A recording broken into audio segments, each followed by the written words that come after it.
How do you manage 50 years on the road with such an aggressive touring schedule? Yeah, I guess we started young enough to where we didn't know any different. There are moments in music history that stop the world cold. Moments where the silence that follows is louder than any concert, any guitar riff, any pounding drum beat.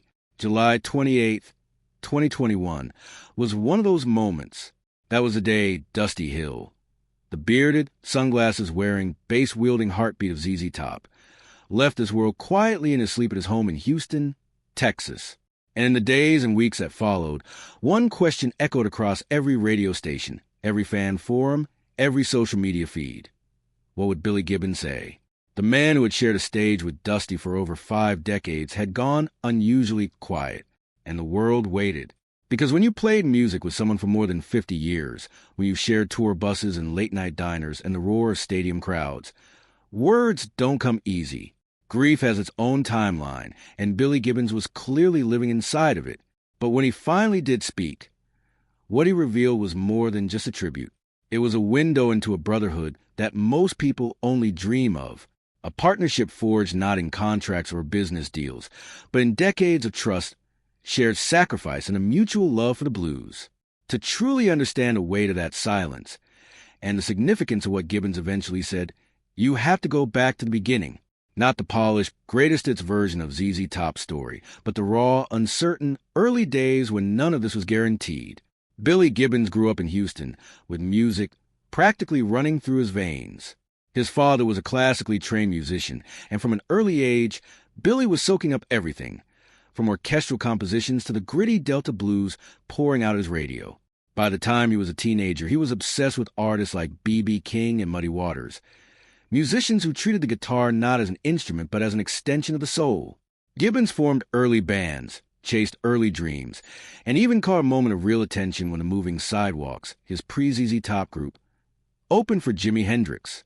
Hendrix himself reportedly told people that Gibbons was one of the most gifted young guitarists he had ever encountered. That kind of endorsement would make most young musicians feel invincible. But the music industry of the late 1960s was not forgiving. Regional acts, no matter how talented, faced a brutal road to national recognition. Record labels wanted sure bets. Audiences were fragmented. And for every band that broke through, dozens more dissolved quietly into history. Gibbons experienced that uncertainty firsthand. After the Moving Sidewalks fell apart, he found himself essentially starting over. Meanwhile, in Dallas, a young Dusty Hill was navigating his own version of that same struggle. Born Joseph Michael Hill, he had grown up playing music alongside his older brother Rocky, and the two of them formed some of the earliest blues rock bands in the Dallas area. Dusty was quiet and methodical, not the kind of musician who demanded attention. He let the bass do the talking. He and Rocky performed together in American Blues, a band that also featured a young drummer named Frank Beard. But when creative differences drove a wedge between the brothers, Rocky wanted to stay rooted in pure, traditional blues while Dusty was drawn toward a broader, more electric sound. Dusty had to make a painful choice. He stayed with the band. He let go of his brother. That decision said everything about who Dusty Hill was. He wasn't impulsive. He thought about the music first. Always. And that quiet, steady commitment would define him for the rest of his life. When ZZ Top came together in 1969, Gibbons on guitar and lead vocals, Hill on bass and vocals, and Beard on drums, something clicked that doesn't have an easy explanation. Chemistry like theirs is rare. You can't manufacture it in a recording studio or teach it in a music school. It either exists or it doesn't. With these three, it existed from the very first note. They were a Texas band in every sense of the word. Swaggering, confident, and completely comfortable in their own skin. They didn't try to sound like the British invasion acts that dominated the airwaves. They didn't chase psychedelic trends or folk revival movements. They planted their boots in the Texas soil, plugged into the deep tradition of American blues, and built something uniquely their own. La Grange, their volcanic tribute to a legendary roadhouse, arrived in 1973 and turned heads across the country. From there, the hits kept coming. Tush, Sharp Dressed Man, Legs, Gimme All Your Lovin', a catalog that spanned decades and defied every shift in musical fashion. What made ZZ Top special wasn't just the songs. It was the consistency. The same three men, the same lineup, decade after decade. While other legendary bands crumbled under the weight of egos, addiction, or simple creative exhaustion, ZZ Top endured. And a huge part of that endurance was Dusty Hill. He was the anchor, the quiet constant. Frank Beard once described him as rock solid, and that phrase captures something essential. Dusty wasn't the loudest voice in the room. He wasn't seeking interviews or solo albums or solo spotlights. He showed up, he played, and he was extraordinary at it. His bass lines didn't just hold the bottom end. They gave the music its heartbeat. In the summer of 2021, ZZ Top had returned to touring after the long, painful pause of the pandemic. Fans were thrilled. The world needed live music again, and the idea of seeing these Texas legends back on stage felt like a healing thing. But behind the scenes, those who knew Dusty well could see that something wasn't right. Dusty had been dealing with a constellation of physical problems for some time. Chronic bursitis had worn down his joints. A broken hip and a fractured shoulder had taken a serious toll on his body. Stomach ulcers added another layer of pain to his daily existence. For a man whose life involved constant travel, long hours on his feet, and the physical demands of live performance, these weren't minor inconveniences. They were mounting obstacles. But Dusty handled them the way he handled everything. Quietly, without complaint, and without ever letting the audience see him struggle. Billy Gibbons would later recall that even during the band's rehearsals in the lead-up to that summer tour, Dusty seemed focused and engaged. There were no dramatic warning signs, no conversations about stepping back permanently. Gibbons noticed that his old friend wasn't quite at full energy, but Dusty wasn't the kind of man to broadcast his pain. He simply showed up and did the work. They made it through their first performance of the tour, but Gibbons could feel that something was off. He watched Dusty on stage with a careful, knowing eye of a man who had spent half a century standing beside him, and what he saw quietly worried him. After the show, Dusty came to Gibbons and told him he wanted to see a doctor. He wanted to figure out what was dragging him down. It was a practical decision, the kind of thing Dusty would do, not dramatic, not panicked, just measured and responsible. He returned to Houston to rest and make that appointment. He never made it to the doctor's office. That night, Dusty Hill went to sleep in his own home and did not wake up. He was 72 years old. When Billy Gibbons finally spoke publicly about Dusty's death, the depth of his grief was unmistakable. In an interview with Classic Rock magazine, Gibbons searched carefully for words that could do justice to something almost impossible to describe: the loss of a person who had been woven into every chapter of your adult life. It was very unexpected.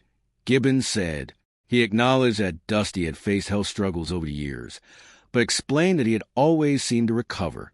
There was a pattern of resilience that made it difficult to believe this time would be any different.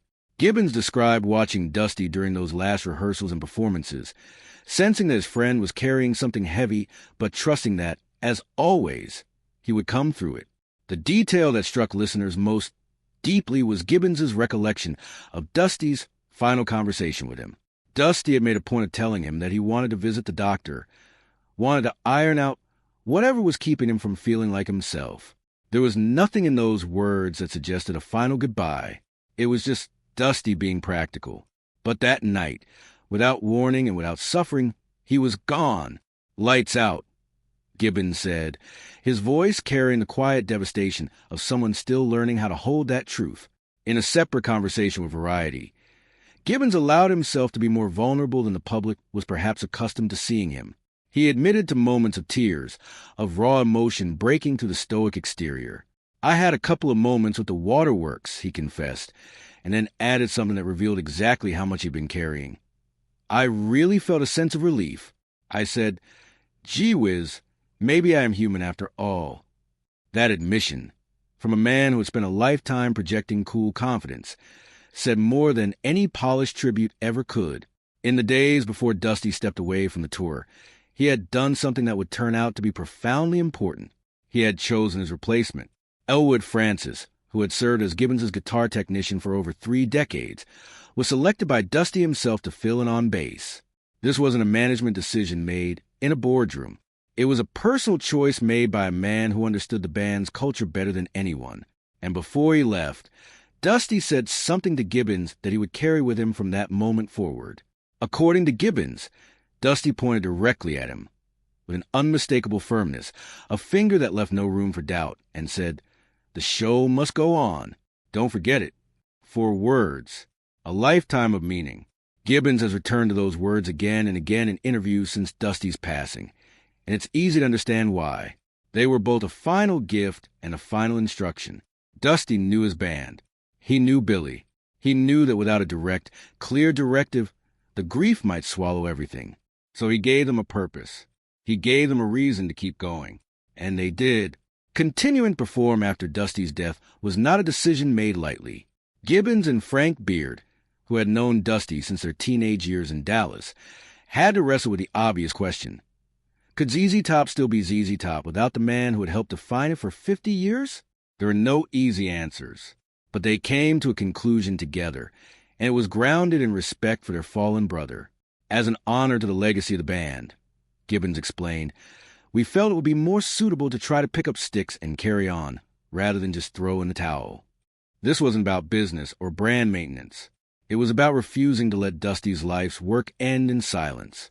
Elwood Francis took the stage with them, bringing not just technical skill, but a deep personal connection to everything ZZ Top represented. He had been in the room for decades, tuning guitars, managing gear, watching and listening and absorbing. When the lights came up and he stepped to where Dusty used to stand, it wasn't an impersonation. It was a continuation. One of the most emotionally powerful moments of ZZ Top performances in the period following Dusty's death came during their rendition of Tush, one of Dusty's signature songs. Rather than having anyone else sing Dusty's parts, Gibbons and the band made a choice that no one in the audience was prepared for. Dusty's recorded voice filled the venue. His vocals, laid down years before, full of that unmistakable deep warmth, rang out across the crowd. And there at the microphone stand,